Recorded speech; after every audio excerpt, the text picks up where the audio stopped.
Hello, എല്ലാവർക്കും പുതിയൊരു വീഡിയോയിലേക്ക് സ്വാഗതം. ഇന്ന് ഞാനിവിടെ വളരെ ഫേമസ് ആയിട്ടുള്ള ഡ്രിങ്കായ മുഹബത്ത് കാ സർബത്തിൻ്റെ റെസിപ്പിയാണ് കാണിക്കുന്നത്. ഈ ചൂടുകാലത്ത് കുടിക്കാൻ പറ്റിയ വളരെ ടേസ്റ്റിയും റിഫ്രഷിങ്ങും ആയിട്ടുള്ള ഒരു ഡ്രിങ്കാണിത്. അപ്പോൾ ഇതെങ്ങനെയാണ് തയ്യാറാക്കുന്നതെന്ന് കാണാം.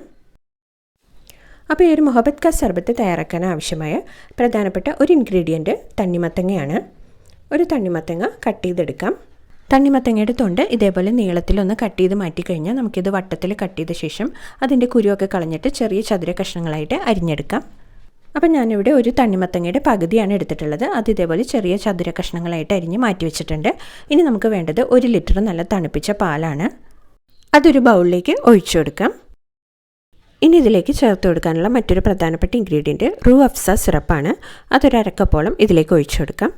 ഇതില്ലാന്നുണ്ടെങ്കിൽ ഇതിന് പകരമായിട്ട് 1/4 ടീസ്പൂൺ റോസ് എസൻസ് ചേർത്ത് കൊടുത്താലും മതിയാവും. ഇനി ഇതിലേക്ക് അരക്കപ്പോളം കണ്ടൻസ്ഡ് മിൽക്ക് ഒഴിച്ചു കൊടുക്കാം. നമ്മളിതിലേക്ക് റൂ അഫ്സ സിറപ്പും കണ്ടൻസ്ഡ് മിൽക്കും ചേർത്തിരിക്കുന്നത് കൊണ്ട് നല്ല മധുരം ഉണ്ടാവും. മധുരം പോരാന്നുണ്ടെങ്കിൽ ആവശ്യത്തിന് പഞ്ചസാര ചേർത്ത് നന്നായിട്ടൊന്ന് മിക്സ് ചെയ്തെടുക്കാം. ഇനി ഇതിലേക്ക് തണ്ണിമത്തങ്ങ അരിഞ്ഞതും കുതിർത്തിയ കസ്കസും ചേർത്ത് കൊടുക്കാം.